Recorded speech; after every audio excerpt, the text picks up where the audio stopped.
Ok, si quieren rápidamente vemos algunos de los resultados. ¿En cuánto cree usted que se ubique la caída de la economía mexicana?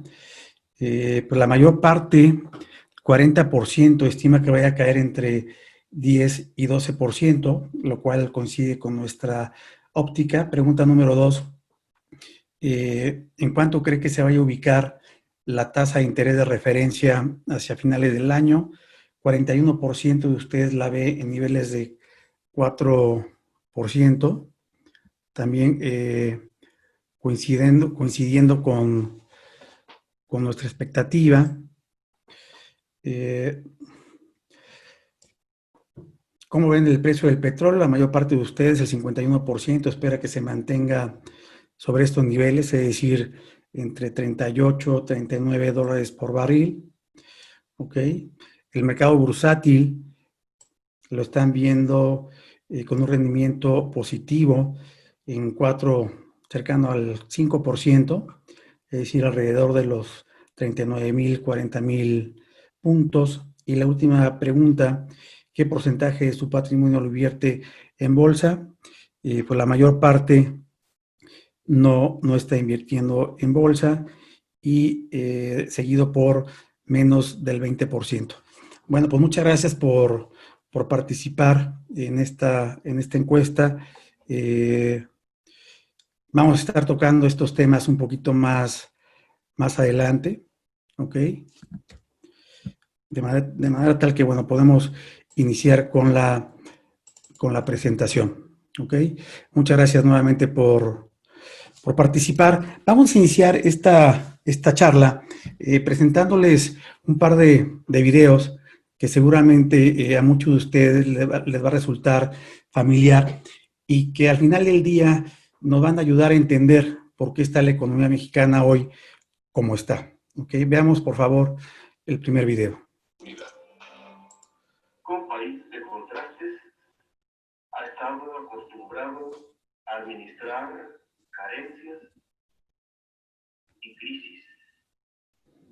Ahora el petróleo, en el otro extremo, tenemos y acostumbrados a administrar la abundancia.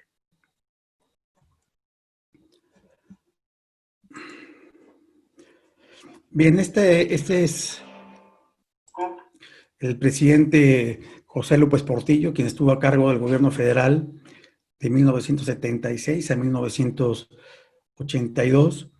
Interesante lo que comenta. Esto lo comentó en el marco de su primer informe de gobierno, el 1 de diciembre de 1977. Y bueno, los invito ahora a ver este segundo video.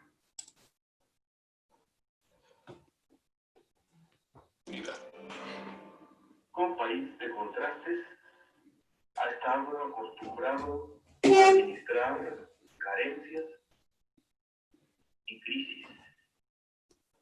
Ahora el petróleo, en el otro extremo, tenemos y acostumbrados a administrar la abundancia. Bien, tenemos que acostumbrarnos a administrar la abundancia, decía el entonces presidente José López Portillo. Y lo que es cierto es que en esta época el petróleo surgió con tal fuerza que determinó el futuro de la economía mexicana durante los siguientes 40 años. Y este fenómeno dio origen a otro orden de ideas, ¿no? Esto que ustedes ven a continuación es precisamente una reflexión que hizo el doctor Guillermo Ortiz, quien fuera secretario de Hacienda y gobernador del Banco de México. Esta cita la pronunció por ahí del 2009 y dice: lo peor que le pudo pasar a México fue tener petróleo. La abundancia contribuyó a postergar los cambios estructurales que el país requiere. Efectivamente, entre estas dos ideas que hemos comentado, ha oscilado finalmente la economía mexicana, entre los que idolatraban al petróleo y quienes lo han visto como una maldición. Para entender sin lugar a dudas lo que ha sucedido con la economía mexicana, sobre todo en la década de los 80, no podemos dejar de comentar la exuberancia que registraron los precios del petróleo en aquella época y que dieron origen finalmente a esta etapa que se conoció como la nueva oportunidad y después dio origen a la década perdida. Me gustaría señalar a qué nos referimos cuando decimos la exuberancia en los precios del petróleo, y quizá en este sentido vale la pena únicamente tener la perspectiva de lo que pasó con la economía mundial en aquel entonces. Si ustedes se dan cuenta, la economía de los Estados Unidos, que en 1970 registró una caída de 0.5%, ya para 1976, 77, 78, empezó a crecer a tasas increíbles del 6%. En este mismo periodo, 76-78, China seguía expandiéndose a tasas de doble dígito, y esto ocasionó que la demanda de petróleo aumentara de una manera muy importante, y por supuesto, junto con el incremento de la demanda, también aumentaron los precios del petróleo. Esta gráfica me parece que es muy ilustrativa de lo que pasó con el precio del petróleo, y podemos distinguir básicamente tres etapas. La primera de ellas, de octubre de 1973 a diciembre de 1974, cuando derivado de la guerra de Yom Kippur entre Israel y Arabia Saudita y Egipto, y otros países árabes, terminó por enfrentar a las grandes potencias nucleares que eran Rusia y Estados Unidos. Y esto detonó que el precio del petróleo se incrementara de $2.7 por barril a $11 por barril. La segunda etapa tiene que ver con esto que comentábamos en la gráfica anterior, un crecimiento muy importante de la economía mundial que derivó en una demanda creciente de petróleo y por lo tanto en el incremento en el precio del mismo, y posteriormente una etapa en la cual se colapsa el precio del petróleo, cosa que vamos a comentar más adelante, pasando de $35.5 por barril a $13.5 por barril. Esto es una caída del 60%. Pero me gustaría llamar su atención sobre el hecho de que cuando hablamos de la exuberancia en los precios del petróleo, nos estamos refiriendo no a que el precio se haya duplicado, triplicado, quintuplicado, sino a que el precio del petróleo se multiplicó por 30 veces. Sí, pasó de $1 en 1970 a $35.5 por barril 10 años después. Este incremento tan importante en los precios del petróleo finalmente ocasionó una serie de impactos múltiples sobre la economía que nos van a ayudar a entender por qué estamos hoy como estamos y que me voy a permitir compartir con ustedes. Bien, el primer efecto tiene que ver con el hecho de que en la medida en que se empezaron a recibir los recursos provenientes del excedente petrolero, la economía mexicana empezó a crecer de una manera muy importante. En el periodo 78-81, la economía mexicana creció en niveles promedio de 9%, llegando casi a 10% en 1979, uno de los periodos de expansión más importante en la historia de nuestro país, con la mala noticia de que una vez que se desplomaron, como vimos, los precios del petróleo, y dado que esto resultó ser el único ladrillo, el ladrillo solitario sobre el cual descansó el crecimiento de nuestro país, pues bueno, una vez que se presenta esta tendencia de crecimiento en los precios, la economía mexicana cae 0.5% y se inicia este periodo llamado la década perdida, en la década justamente de los 80 en nuestro país. Otro efecto muy importante de esta exuberancia petrolera es que en la medida que fue trascendiendo en el mundo el potencial petrolero que tenía nuestro país, y al anunciarse nuevos planes de explotación de petróleo, esto dio origen a que tanto el sector público como los empresarios tuvieran un acceso mucho más fácil a los mercados internacionales de capital. Esto es, el país se empezó a endeudar con el extranjero de una manera muy importante, como ustedes pueden ver en la gráfica, después de que en 1970 la deuda externa como proporción del Producto Interno Bruto representaba 12%, al finalizar el sexenio del presidente López Portillo ya representaba 36% como proporción del PIB. Es decir, claramente el país aprovechó esta disponibilidad de liquidez a nivel internacional y nos endeudamos de una manera muy importante. Quizá hay dos efectos o dos impactos derivados de este crecimiento en los precios del petróleo que me parecen más relevantes compartir con ustedes. Uno, prácticamente nos convertimos en un país monoexportador. En 1980, el 60% de las exportaciones petroleras, de las exportaciones totales eran petroleras. Para 1982, el 77% de las exportaciones totales eran exportaciones de petróleo, lo cual quiere decir que México, insisto, se convirtió en un país monoexportador con todo lo que eso significa.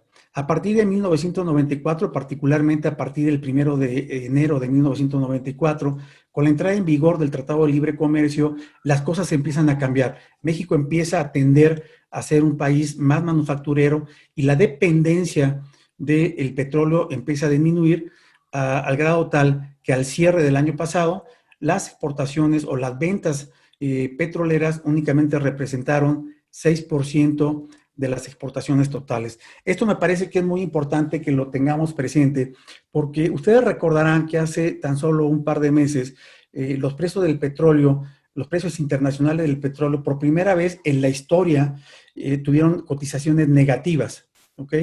Sin embargo, a pesar de esta drástica caída en los precios del petróleo, México no tuvo un problema de balanza de pagos. Es decir, no hemos tenido, como en el pasado, una currency crisis que debilitara a la moneda mexicana. Es cierto, el peso mexicano ha perdido valor frente al dólar en estos últimos meses, pero ha sido más como un proceso global de aversión a riesgo, más que a un deterioro en la balanza de pagos o a un deterioro en la cuenta corriente que se hubiera reflejado en la pérdida de reservas internacionales. Esto, sin lugar a dudas, es una buena noticia.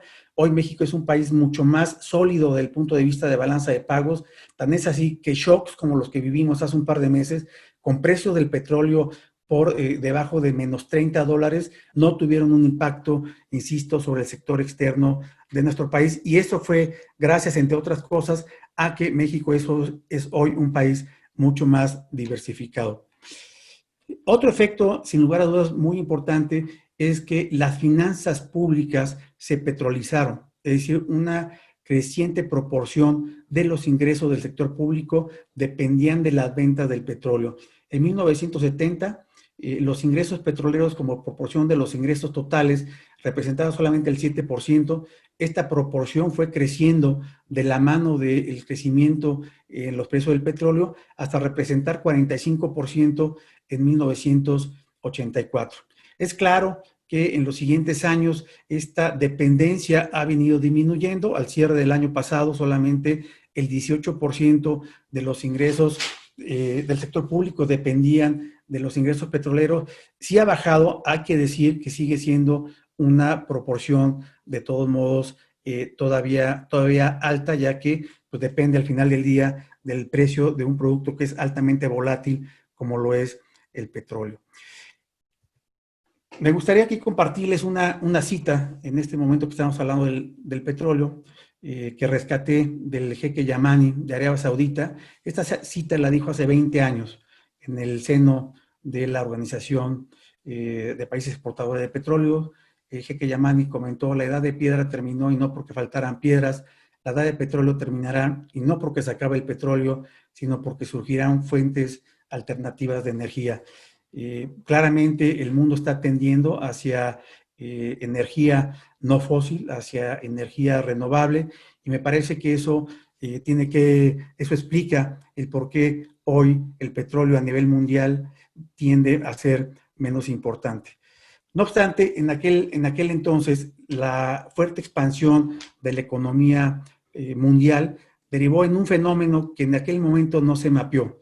Es decir, junto con el desplazamiento, junto con el crecimiento de la demanda mundial, junto con el crecimiento mundial, también vimos presiones inflacionarias muy importantes. Si ustedes se dan cuenta, a mediados de la década de los 70, la inflación estaba en niveles del 5%.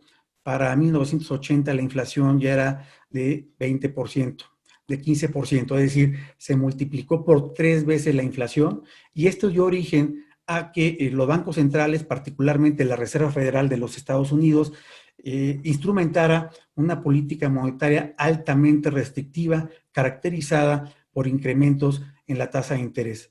Si ustedes se dan cuenta, la tasa de interés de referencia, que se ubicaba a mediados de la década de los 70 en niveles cercanos a 4%, escaló hasta niveles de 20%. Es decir, la tasa de interés se multiplicó por 5 en un periodo de 5 años. De esta forma, y con esto quisiera terminar este contexto con respecto al petróleo, se materializó el peor de los escenarios para nuestro país. Por un lado, el único ladrillo que dio sustento al crecimiento económico, que era el petróleo, se vino abajo con este desplome de 60% en los precios de los hidrocarburos. Y por otro lado, resulta mala tarde para nosotros que la tasa de interés aumentó 5 veces cuando nosotros decidimos endeudarnos con el exterior.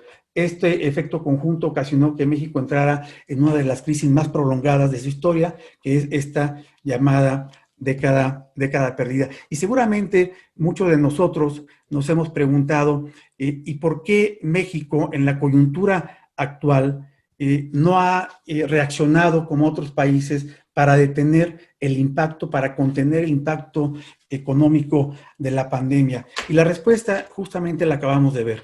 Por un lado, los precios del petróleo se vinieron abajo, prácticamente el 20% de los ingresos del sector público siguen dependiendo de los ingresos petroleros, y por otro lado, los otros ingresos, que son los ingresos tributarios, también se han venido cayendo de la mano de una menor actividad económica, de manera tal que la respuesta a por qué México no ha hecho nada o muy poco por contener el impacto de la pandemia tiene que ver con esto, porque el margen de maniobra que tiene hoy el gobierno federal es prácticamente nulo.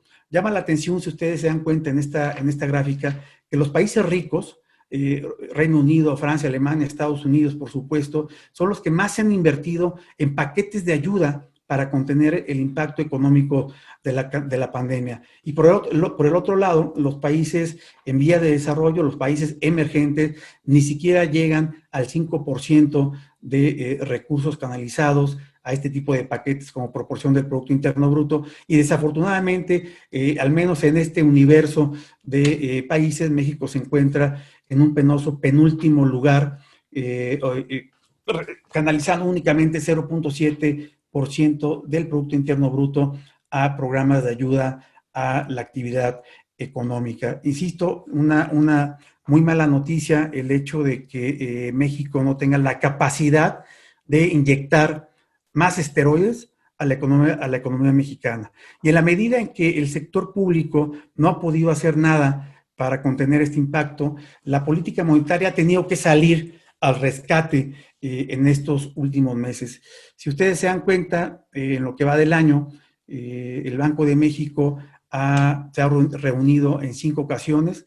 2 de estas ocasiones han sido fuera de calendario, lo que refleja este sentido de urgencia que el Banco Central sentía para actuar y tratar de contener el impacto de la pandemia. En estos primeros 6 meses del año, la tasa de interés bajó de 7.25% a 5%. El jueves de la semana pasada se reunió nuevamente la Junta de Gobierno decretando otro recorte en la tasa de interés de 50 puntos bases, insisto, para ubicarla en 5%. La expectativa que nosotros tenemos, en coincidencia con los resultados de la encuesta de hace un momento, es que Banco de México continuará bajando la tasa de interés de referencia. En el mes de julio no hay Junta de Gobierno, sí la hay en agosto y en septiembre, y nosotros estamos esperando que haya recortes de 50 puntos base en cada una de estas reuniones, con lo cual terminaríamos el año en un nivel de 4%. Me parece que es oportuno comentar en este momento que desafortunadamente la economía mexicana es inelástica a la baja en las tasas de interés. ¿Qué quiere decir esto? Quiere decir que la tasa de interés en México podría llegar a 0% y el país no crecería. Este fenómeno se conoce en la teoría económica como trampa de la liquidez. Hasta hace algunos años se pensaba que este fenómeno únicamente afectaba a las economías desarrolladas. Sin embargo, ahora, y esto es resultado de un estudio muy interesante que hizo el Premio Nobel de Economía Paul Krugman, ha encontrado que también las economías emergentes más avanzadas son susceptibles de presentar esta enfermedad.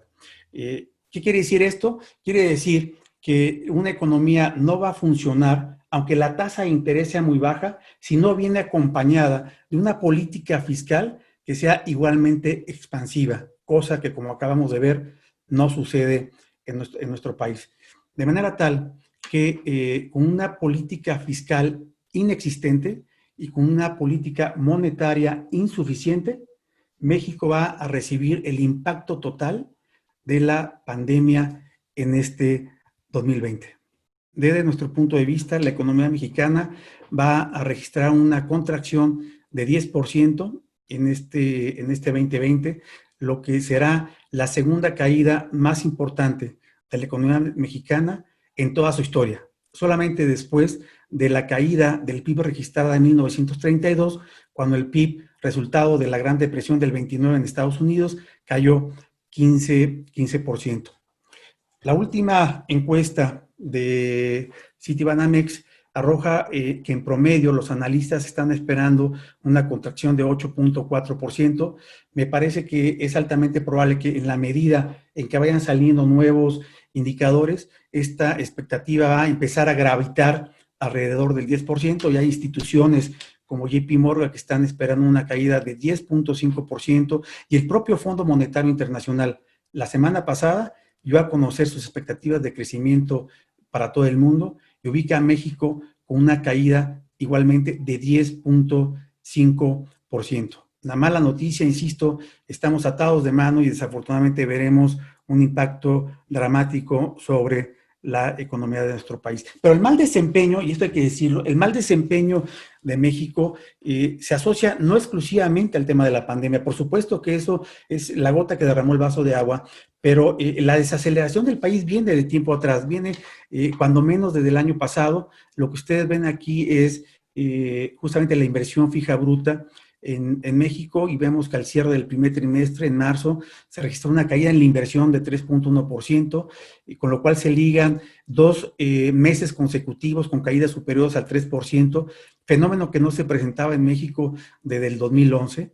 Y por otro lado, en términos anuales, se registró una caída de 11.1% en la inversión, lo cual, bueno, deja entrever que apenas estamos empezando a ver en la actividad económica el impacto del confinamiento económico derivado del COVID. El otro gran pilar de la economía mexicana, que es el consumo, también se ha venido desacelerando de una manera muy importante. Podemos distinguir aquí básicamente 3 etapas en la caída del consumo. Esta que ya se venía materializando desde el 2018, en 2019 se hace aún más evidente, y después en este 2020 pues vemos una caída dramática en el consumo. Desde nuestro punto de vista, esta condición va a continuar a lo largo de al menos este año, hasta que los consumidores no sientan más confianza con respecto a la salud de la economía, a la evolución del mercado laboral, y no sientan también más seguridad en cuanto a sus ingresos. Quizá la mala noticia es que tanto en el caso del consumo como en el caso de la inversión, no se puede esperar que las cosas sean diferentes mientras no cambien las condiciones que dieron origen a estos descalabros. Y desafortunadamente no se ve que en el corto y mediano plazo estas condiciones vayan a cambiar. En el extranjero, bueno, también hemos venido perdiendo espacios muy importantes. Hace unos días se dio a conocer por parte de una consultora internacional llamada A.T. Kearney que México había abandonado el año pasado esta lista de las 25 economías más atractivas para recibir inversión extranjera. Hace algunos años, en el 2016, México ocupó el lugar número 8, es decir, éramos una economía muy atractiva para recibir inversión extranjera, y hoy, bueno, desafortunadamente hemos dejado dejado esta lista. Los argumentos, según los directivos de esta consultora internacional por la cual México abandona este ranking o esta lista de los países más atractivos, tiene que ver con el hecho de que el país no ha crecido y por otro lado se ha estado menospreciando el Estado de Derecho, lo cual se ve manifiesto en la cancelación del nuevo aeropuerto y la cancelación de Constellation Brand en Mexicali hace algunas semanas. Y por otro lado, también influye el hecho de que se haya decidido continuar con construcciones que desde el punto de vista de esta consultora internacional no tienen viabilidad financiera, como es el aeropuerto de Santa Lucía, el Tren Maya y la refinería de Dos Bocas. En cuanto a ranking mundial de competitividad, en este 2019 México perdió 3 posiciones, caímos al lugar 53 del lugar número 50. En los últimos 7 años, México ha caído 21 posiciones en el ranking mundial de competitividad y de acuerdo al IMD suizo, que es el encargado de construir este ranking, las razones por las cuales México ha perdido competitividad es 1, el bajo crecimiento y 2, el colapso de la inversión privada. En Estados Unidos, a diferencia de México, se empieza a ver cómo estos paquetes de ayuda instrumentados por la administración del presidente Trump empiezan a tener realmente resultados muy positivos, ¿no? Después de que en marzo se registrara un nivel pico de 7 millones de solicitudes de seguro de desempleo, eso ha venido cayendo de una manera muy importante, lo cual deja entrever que la economía estadounidense se empieza a estabilizar.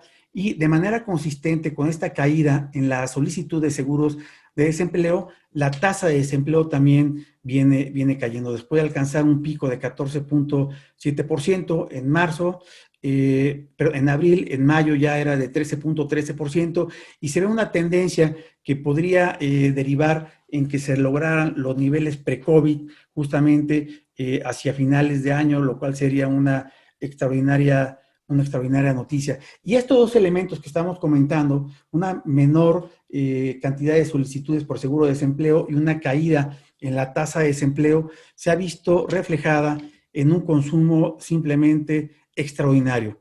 Como nunca, en el mes de mayo, las ventas minoristas registraron un crecimiento de 17.7%, ¿okay? El mayor incremento de ventas minoristas en la historia de los Estados Unidos, y esto fue derivado básicamente de 2 cosas. Por un lado, hay que considerar que los consumidores estadounidenses estuvieron ahorrando a lo largo de estos 3 meses derivado del encierro. Es decir, no gastaron en gasolina, no gastaron en esparcimiento, no gastaron en restaurantes, etc., etc. Y por otro lado, recibieron transferencias directas por parte del gobierno de los Estados Unidos. Para que ustedes se den una idea, una familia formada por el esposo, la esposa y 2 hijos recibió hace unas semanas el equivalente en pesos de 80,000 pesos de un solo golpe. De manera tal que estos elementos jugaron a favor de las ventas para que una vez que se levantara el confinamiento, literalmente se volcaran a las tiendas y a los centros comerciales a gastar, a comprar. Llama mucho la atención el hecho de que el segmento de ropa hubiera crecido en este mes de mayo casi 200%, ¿okay? El mayor crecimiento en la historia de este segmento, y los artículos deportivos crecieran prácticamente 100%. Es decir, está claro que el consumidor se va a volcar a las tiendas siempre que tenga la oportunidad de estar en la calle, porque es el ADN del estadounidense, ¿ok? Bueno, todo esto que estamos comentando nos hace pensar que en algunas economías el regreso va a ser relativamente rápido y que al final del día este proceso tendrá una forma de V, en algunos casos más pronunciado que otros. Y llama también poderosamente la atención que las economías que van a tener este comportamiento en V son aquellas economías que veíamos hace algunas láminas que han invertido más, que han canalizado más recursos precisamente a los programas de apoyo a la actividad económica. ¿Qué es lo que va a dar qué es lo que le va a dar sustento al crecimiento de estas economías? Claramente el consumo, ¿ok? Y hay 5 elementos que tenemos claramente identificados que van a favorecer precisamente el consumo. Uno, los ingresos, ¿ok? Ya comentamos que van a estar recibiendo partidas por parte del gobierno federal de los Estados Unidos. Dos, una inflación muy baja que favorece el ingreso real. Las tasas de interés en los Estados Unidos que se encuentran en 0%. El crédito que ya empieza a repuntar de una manera muy importante y un efecto riqueza que se asocia a un incremento en los índices bursátiles que aumenta la riqueza de los estadounidenses y eso hace que se vean más motivados a salir a gastar. Es importante tener presente que en una economía, que es lo que más nos interesa a nosotros, en una economía como la estadounidense, en donde el 70% del Producto Interno Bruto lo explica el consumo, bueno, pues en la medida en que esto se fortalezca, la economía como un todo también se verá impactada positivamente.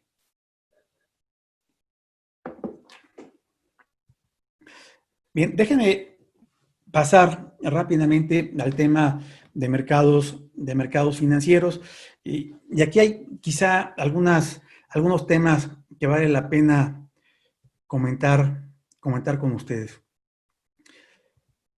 Comentábamos hace un momento que de continuar esta política monetaria expansiva, como comentamos, la tasa de interés terminará este año en 4%, ¿ok? Pero es importante que recordemos que en México todos los instrumentos del mercado de deuda pagan un impuesto de 1.5 puntos porcentuales, de manera precisa de 1.45 puntos porcentuales, con fines de explicación lo vamos a dejar en 1.5 puntos porcentuales, que se restan directamente de la tasa de interés nominal. Por lo tanto, la tasa de interés que recibe un inversionista en el mercado de deuda en México es de tan solo 2.5%, ¿ok?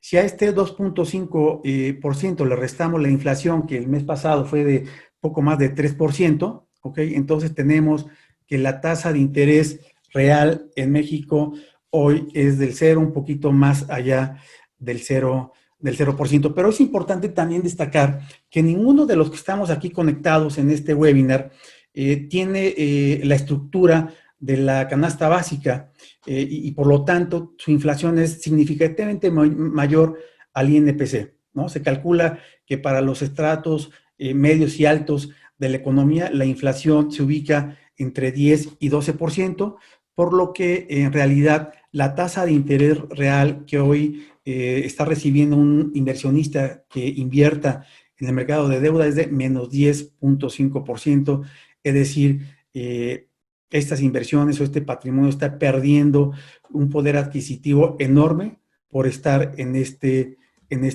mercado.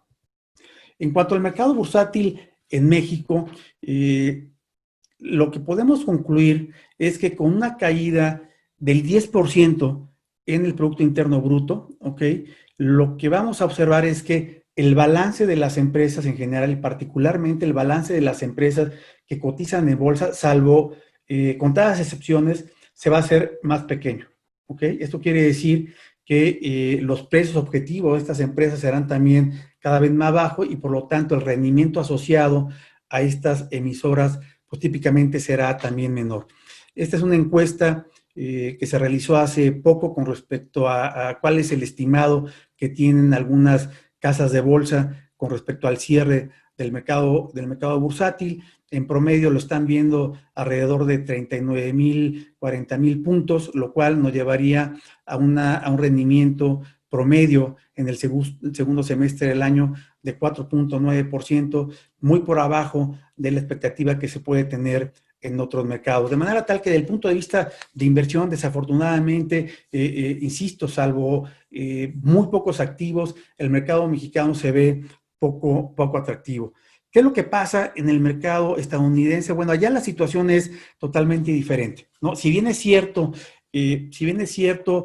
también se van a ver golpeados por el COVID. El mismo Fondo Monetario Internacional está esperando una caída de 8% en el Producto Interno Bruto de los Estados Unidos. Creo que es importante echar un ojo a la forma en la que se ha comportado el ciclo económico en Estados Unidos desde 1950. Si ustedes se dan cuenta, la parte azul, que es la parte, digamos, expansiva del ciclo económico en Estados Unidos, es mucho más amplia y mucho más prolongada que los momentos de crisis en los Estados Unidos. Sin embargo, y hay que estar conscientes, estos momentos de crisis suelen ser los que más impactan al inversionista emocionalmente, y esto nos lleva de pronto a tomar decisiones equivocadas. No obstante, si somos objetivos, vamos a ver, de acuerdo a la historia del ciclo económico en Estados Unidos, que las etapas de expansión, ¿ok? Las etapas de expansión duran 67 meses, ¿ok? Con una expansión del Producto Interno Bruto de 24.3%, mientras que las recesiones promedio tienen una duración de 11 meses, con una caída en el Producto Interno Bruto de 1.8%. Es decir, sin lugar a dudas, los estadounidenses han encontrado la forma de agregar valor a la economía, haciendo que los ciclos de expansión sean mucho más largos que los de contracción. Y esto ya de entrada nos lleva a reflexionar justamente sobre la oportunidad que se presentó hace unos días en los mercados financieros para, con una perspectiva de largo plazo, empezar a tener posiciones de mayor plazo. Hay otro elemento que me gustaría compartir con ustedes con respecto a la gran oportunidad que se presentó en los mercados bursátiles de Estados Unidos hace unas semanas. En esta gráfica, ustedes pueden ver cuánto tiempo tarda en días en aparecer un bear market. Definir un bear market como un proceso a través del cual los mercados de valores en Estados Unidos caen 20% o más. Si ustedes se dan cuenta, en el año 2008, cuando se presenta la crisis subprime en el mundo, el bear market tardó en presentarse 188 días, ¿ok? 188 días.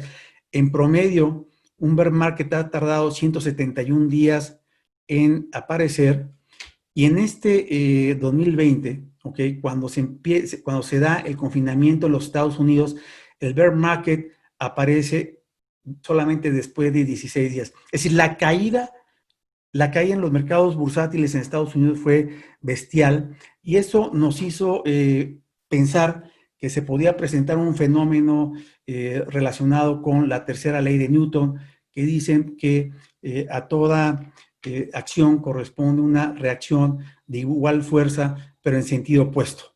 ¿Ok? Insisto, la caída fue tan brutal en los mercados que esto permitía anticipar un incremento o un regreso en los mercados financieros, y efectivamente eso sucedió.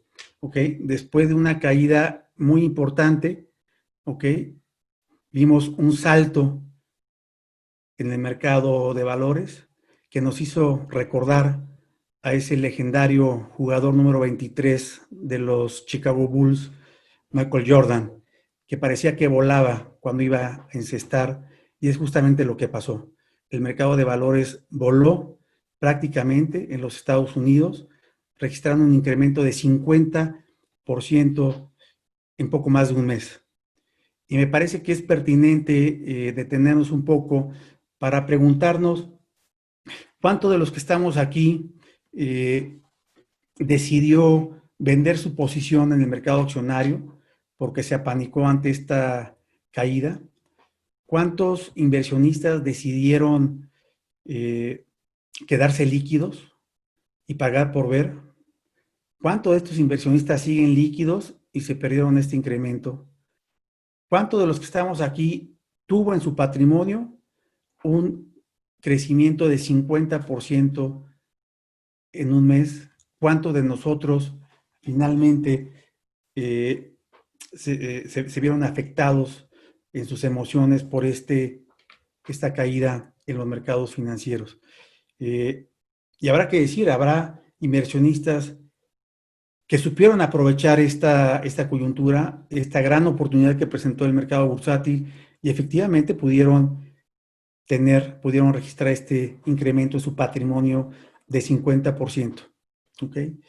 Es cierto que más adelante, hace un par de semanas, el mercado bursátil en los Estados Unidos cayó 6%, y muchos inversionistas auguraban que ya se había perdido el encanto y que pues, se podía presentar otra caída igualmente dramática en el mercado bursátil. Al final del día sabemos pues que el mercado regresó nuevamente, ¿ok? Reponiendo este 6% que había habido, que se había presentado. En todo caso, fue un movimiento conocido como toma de utilidades. Y esto tiene varias enseñanzas. La primera es que volatilidad va a haber, ¿ok? O sea, surgirán nuevas malas noticias, habrá factores que aumenten el riesgo de los mercados, la volatilidad va a existir, pero en todo caso, ¿ok? Me parece que estos son momentos para que aquellos inversionistas que se apanicaron y que no entraron al mercado puedan hoy empezar a hacer una posición patrimonial, ojo, siempre con una visión de largo plazo. ¿Qué es lo que podemos decir hacia adelante? Bueno, típicamente los mercados bursátiles tienden a ser las mejores alternativas de inversión con una perspectiva de largo plazo, básicamente por dos razones. Uno, por la condición natural del ser humano de reproducirse, y esta gente que nace y crece va demandando cada vez más bienes y servicios. Y por otro lado, porque en el corto plazo, derivado de todos estos programas de apoyo, ¿no? Se está percibiendo, y ya lo vimos, ¿no? Que se va a incrementar el consumo, de manera tal que el fenómeno que vamos a ver muy pronto es que los precios objetivos de los mercados bursátiles en Estados Unidos se van a revisar, ¿ok? Y que van a tender hacia los niveles pre-COVID. Impresionante, pero me parece que lo que estamos viendo hoy es que los mercados bursátiles se están adelantando ciertamente a la economía, pero porque han comprado justamente esta idea de que estos programas de apoyo, ¿ok? Van a tener un efecto positivo en el caso particular de los Estados Unidos, y que va a hacer que hacia adelante Estados Unidos tenga este comportamiento en B, y que los reportes de las empresas sean cada vez mejores. ¿Ok? Se dibuja así un escenario en donde se pueden presentar oportunidades únicas en los mercados estadounidenses. Hoy tenemos una tasa de interés de 0%, ¿no? Que nos permite justamente ver cómo transitamos de una economía en crisis a una economía en donde la demanda agregada se expande de una manera muy importante. Esta tasa de interés de 0% va a promover mayores inversiones productivas en Estados Unidos, menores costos de operación en las empresas, y por otro lado va a facilitar también que el gobierno se endeude a tasas muy bajas para continuar ofreciendo estímulos fiscales a los consumidores en Estados Unidos, y también va a generar una buena cantidad de liquidez que se va a canalizar sin lugar a dudas a los diferentes mercados. Si todo esto lo aderezamos con la posibilidad de que muy pronto surja una vacuna contra COVID, bueno, claramente la economía estadounidense va a volar de la mano de los mercados, y esto va a dar inicio a un nuevo ciclo de expansión de la economía estadounidense. ¿Cómo invierten los millonarios? Haciendo un poco referencia a una de las preguntas del cuestionario. Esta es una encuesta que hizo Bank of America en Estados Unidos con una muestra de 700 millonarios, definidos millonarios como aquellos inversionistas que tienen más de 5 millones de dólares, y llama la atención cómo ellos invierten el 55% de su patrimonio en el mercado accionario. Habrá que decir que si estando este 21% que invierten en bonos o que invertían en bonos hoy en niveles de 0%, seguramente seguirán más hacia el mercado accionario, que tiene un upside potencial más importante. El 81% de estos millonarios tienen una visión de largo plazo, es decir, invierten este 55% en acciones, esperando ver rendimientos hasta llegado el momento de su jubilación o de su retiro, ¿no? Mientras que un 18% va a estar retirando de parte de estos plusvalías para necesidades financieras. No quiere decir que estén vendiendo toda su posición, simplemente quiere decir que van a estar capitalizando parte de estas utilidades para reinvertir en sus empresas. Esto nos arroja, yo diría, dos elementos muy importantes para al momento de invertir. Uno, la proporción y la importancia que hoy tiene justamente invertir en los mercados accionarios con esta coyuntura de gran oportunidad, y por otro lado, el mantener siempre una visión de largo plazo.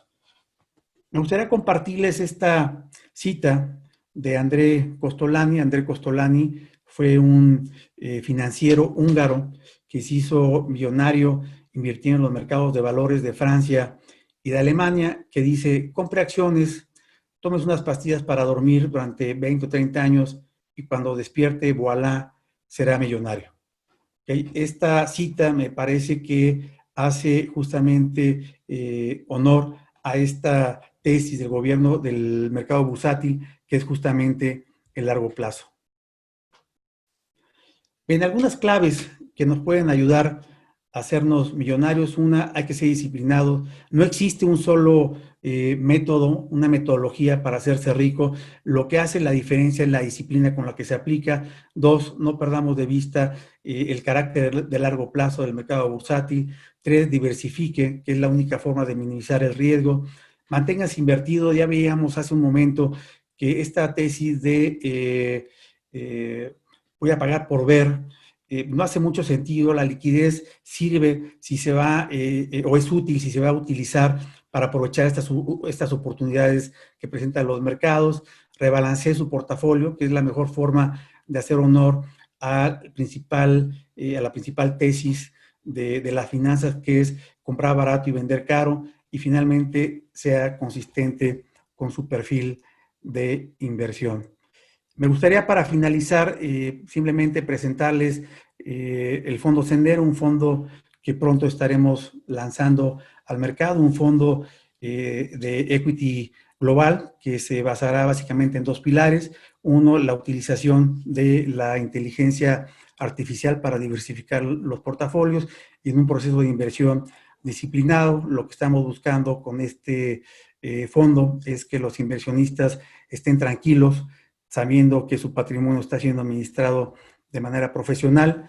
La estrategia de inversión que hoy seguimos con portafolios individuales y que vamos a utilizar para la administración del fondo, si ustedes se dan cuenta, ha tenido un performance muy superior a otras alternativas de inversión, como el S&P 500, como el dólar o como el mismo índice de precios y cotizaciones. Pero me parece que la principal diferencia de este fondo con respecto a todo lo demás que hay en el mercado tiene que ver con el hecho de que un porcentaje de las utilidades de este fondo se va a dedicar precisamente a proyectos de responsabilidad social, básicamente a tres. Uno, a generar calidad en la educación a través de la canalización de recursos a la Fundación Casa Abierta al Tiempo UAM.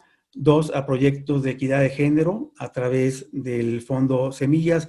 Y tres, también a través del cuidado del medio ambiente, canalizando recursos a la WWF. Bueno, podríamos estar aquí mucho tiempo.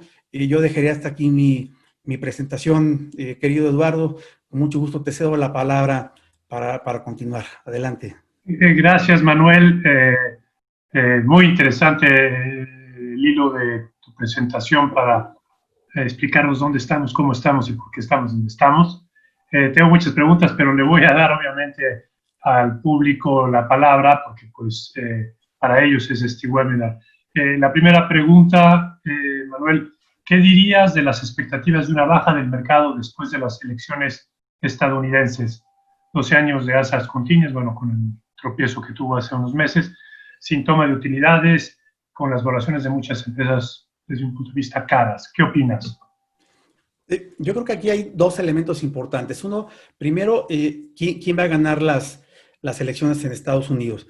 Si gana Trump, que es un personaje pro mercado, yo creo que seguiríamos viendo una expansión de múltiplos en Estados Unidos. Si gana Biden, creo que habría una mayor posibilidad de que se presentara un proceso de toma de utilidades, ya que él tiene entre principales tesis de su programa económico reducir todos los beneficios que la administración Trump ha dado en términos fiscales. Es decir, Biden está pensando en incrementar los impuestos y eso podría derivar, sin lugar a dudas, en una menor capacidad de consumo en Estados Unidos y esto podría golpear a los mercados. Sin embargo, yo creo que lo difícil ya lo vimos, es decir, si la pregunta es, oye, ¿se puede vivir otro descalabro como el que vimos hace un par de meses? No lo creo, ¿ok?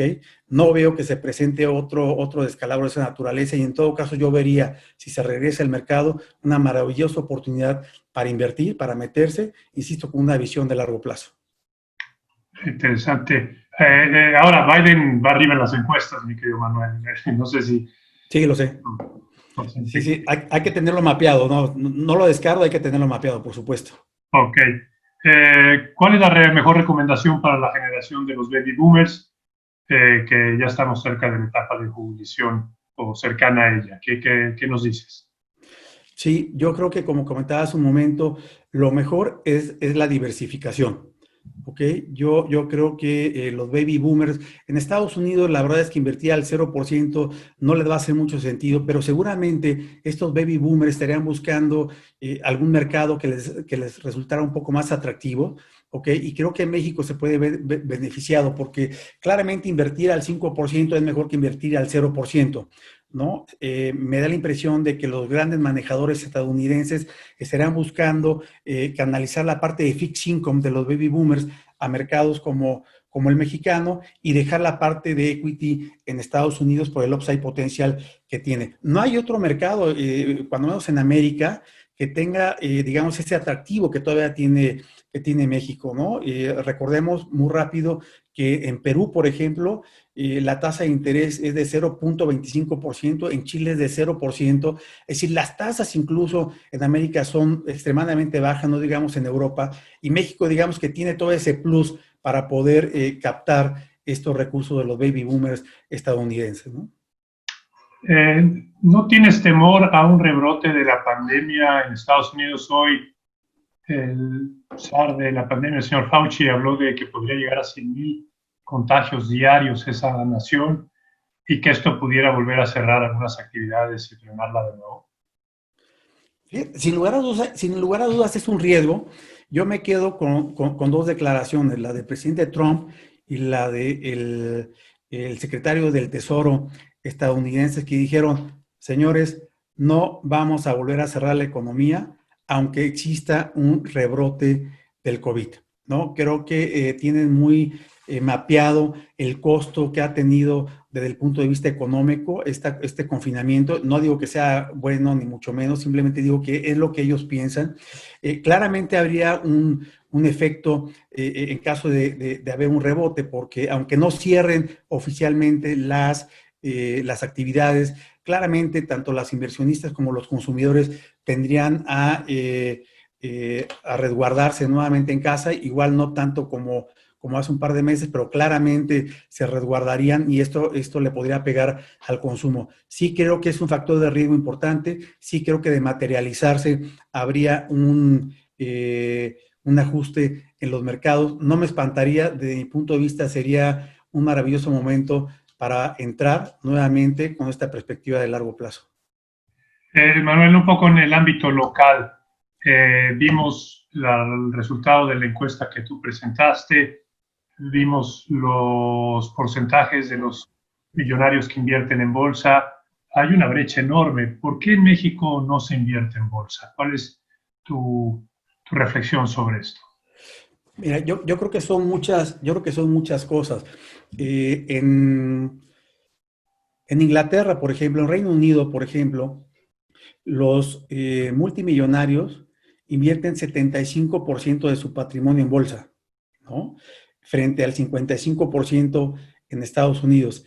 Es decir, yo creo que hay desde un tema cultural, ¿no? En términos de lo que significa invertir en bolsa, porque en México todavía existe quizá la percepción de que invertir en bolsa es como invertir en un casino, como jugar en un casino, cuando esto es totalmente alejado de la realidad.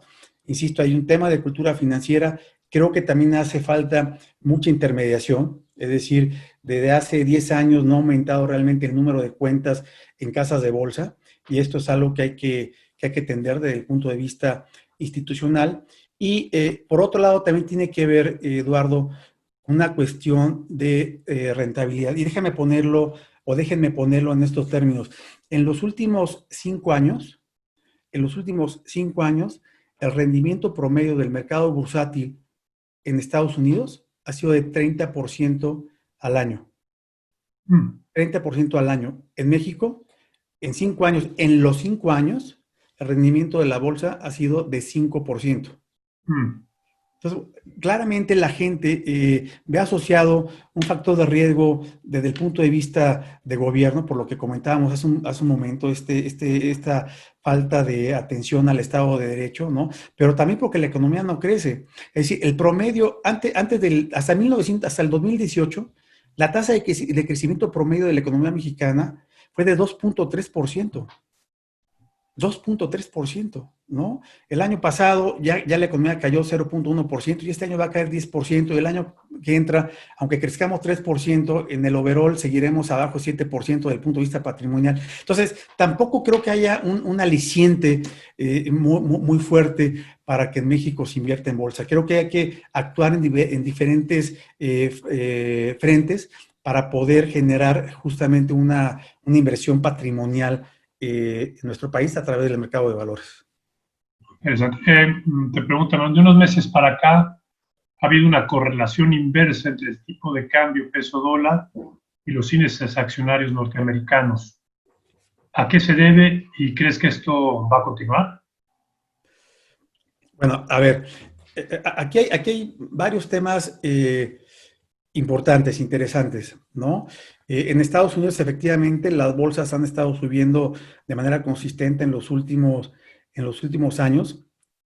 Y en México estamos viendo un fenómeno que quizás se entiende poco con respecto al tipo de cambio o con respecto al valor del peso frente al dólar. Y yo lo que te diría aquí, Eduardo, es hay que tener presente que el tipo de cambio no es otra cosa más que el precio de una mercancía particular que es el dólar. ¿Ok? Y como cualquier mercancía en una economía de libre mercado, el precio se determina por la libre interacción entre la oferta y la demanda, ¿no? ¿Qué quiere decir esto? Que mientras en México sigamos teniendo flujos de capital, ¿no? No vería yo una razón para que el tipo de cambio se depreciara o se fuera a 30 pesos, ¿no?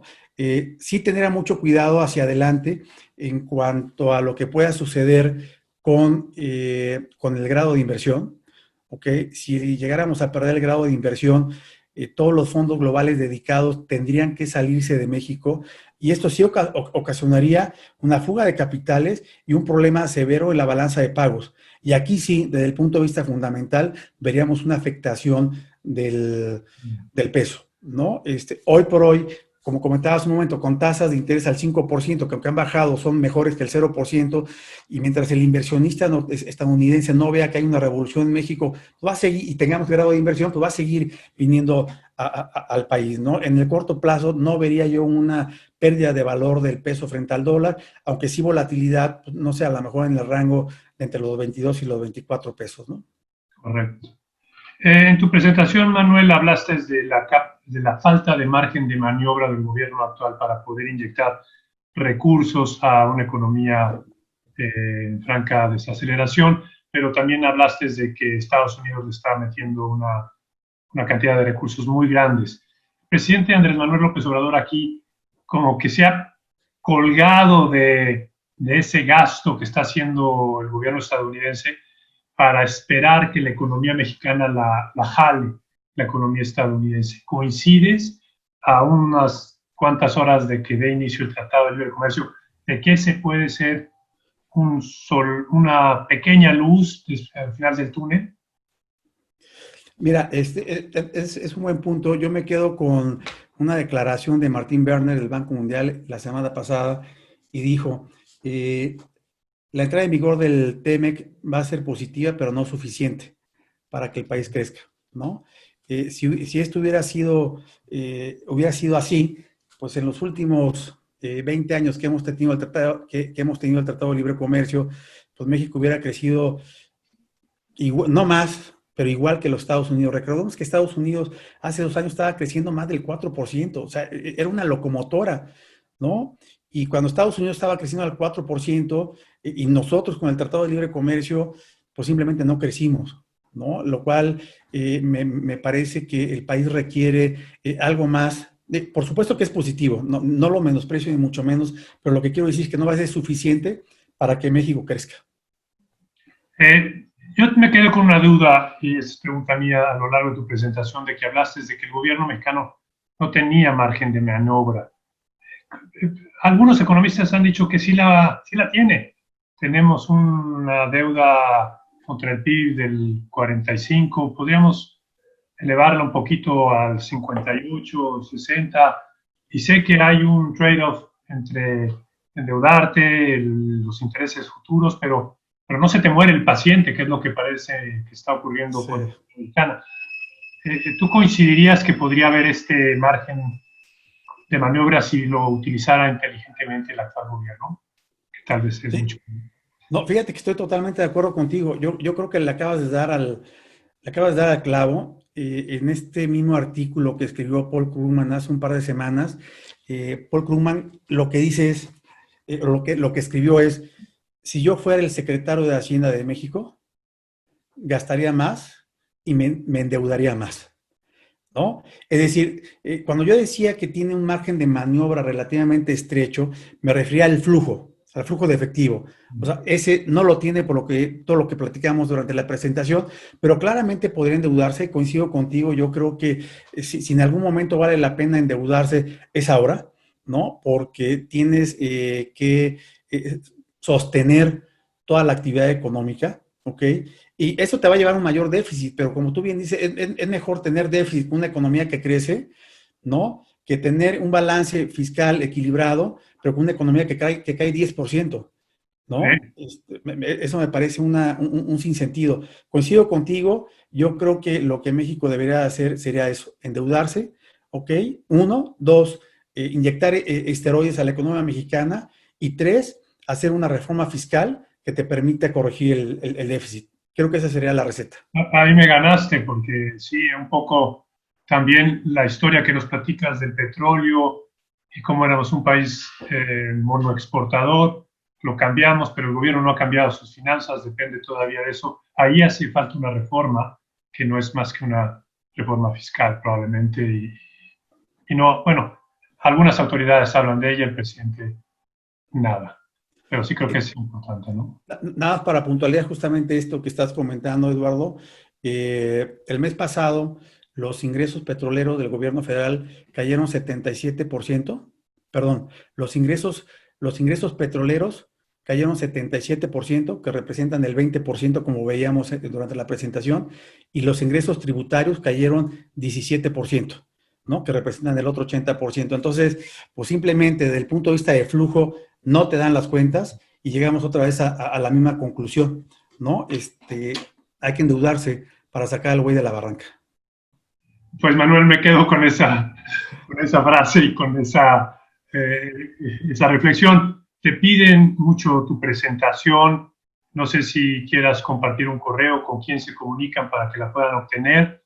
En sentido en Incosel, y reproduciremos este webinar en algunas de nuestras plataformas para aquellos que lo quieran volver a escuchar. Pero si les puedes dar a algunas personas la oportunidad de obtener esta presentación que nos has mostrado, creo que sería extraordinario. ¿Quieren conocer? No, Entonces, no, con muchísimo gusto. La presentación es para todos los que estuvieron aquí, para los que no pudieron estar aquí, por supuesto, la presentación es de ustedes. Lo que queremos es que pues, tengan elementos para tomar decisiones. Encantado de la vida, se las compartimos. En la pantalla que se está viendo en la parte de abajo, a la izquierda está una dirección de correo. Si nos hacen favor de escribirnos, con mucho gusto se las canalizamos.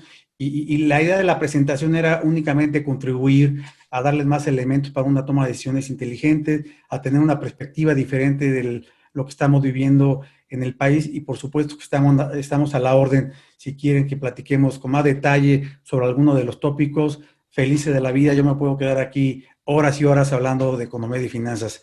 Así que, Eduardo. Te lo agradecemos enormemente, Manuel. Hemos tomado una hora y pico de tu tiempo y estamos muy, muy agradecidos. Creo que ha sido muy, muy interesante escucharte, así lo reflejan las preguntas y las solicitudes, y esperemos poder contar con tu presencia más adelante. para supuesto seguir que sí. revisando cómo evolucionan las cosas en México y en el mundo. Encantado de la vida. Un placer estar con todos ustedes y muy buenas tardes. Gracias a todos por escucharnos, por sintonizarnos. Esperemos tenerlos de vuelta en otro webinar organizado por Infocel. Y gracias a Muray y a Manuel Guzmán de nuevo. Gracias, buenas tardes.